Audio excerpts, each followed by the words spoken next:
How's it going? So, show of hands. How many people have stolen something in here before? Just like stolen something. Seriously, come on. Alright. How many of you have sold that stolen thing on Craigslist? Come on, show of hands. I know there's one dude back there for sure.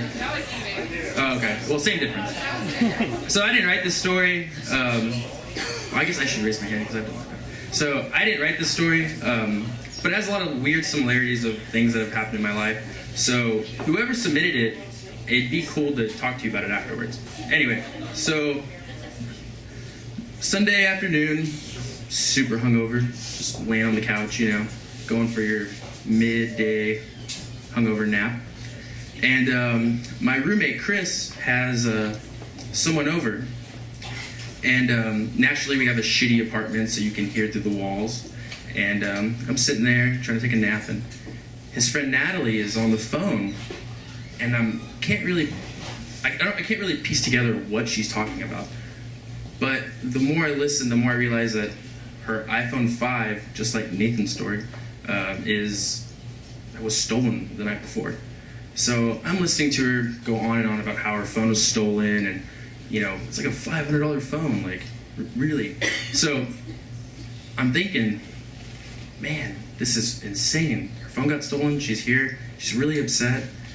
And I'm listening to the wall, and it turns out the person who stole her phone is selling it on Craigslist.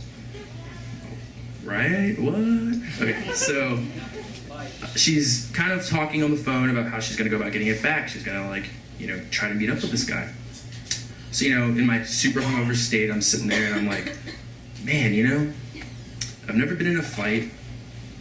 I've never shot a gun. I don't even know how to change a tire.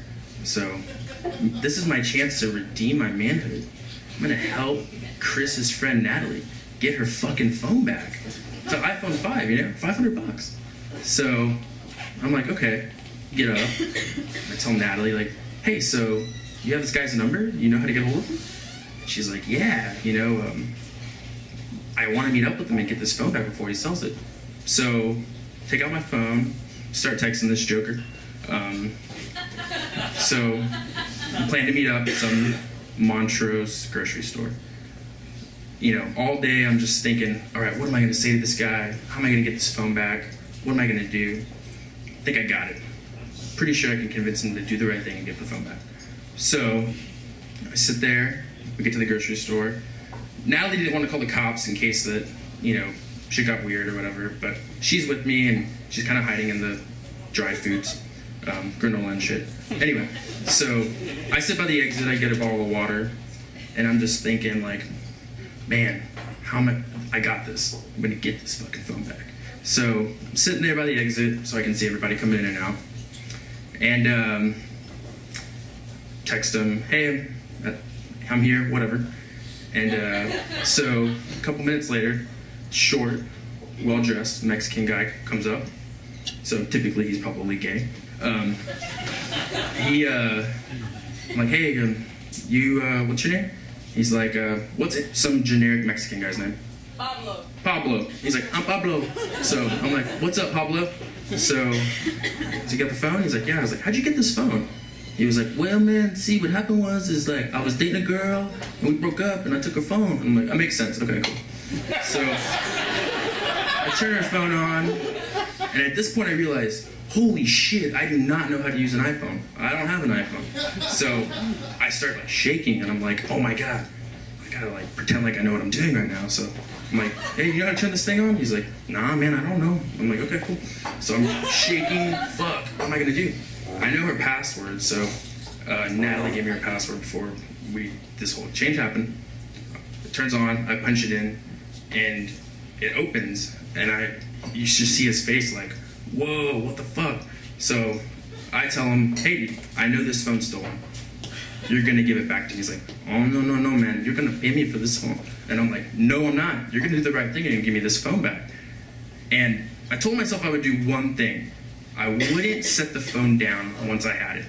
And sure enough, I fucking set the phone down. So I set the phone down, and I'm yelling at him, you know, mid, like, hey, dude, you're gonna do the right thing. He grabs the phone and just emotionally kind of yells, I'm not gonna give you this phone. Just runs.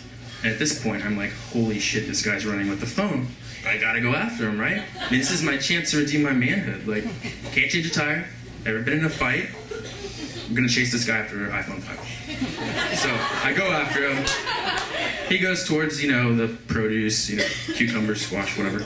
Anyway, so at this point, Natalie and the security guard, I guess she informed him what was happening, are walking towards him, or running towards him. He's running towards them. I have my bottle of water in my hand, and we're just after it.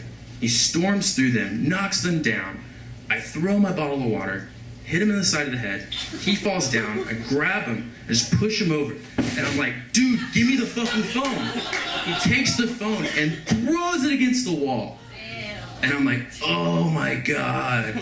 I grab the phone. He takes off running. But we have the phone. It's totally fine.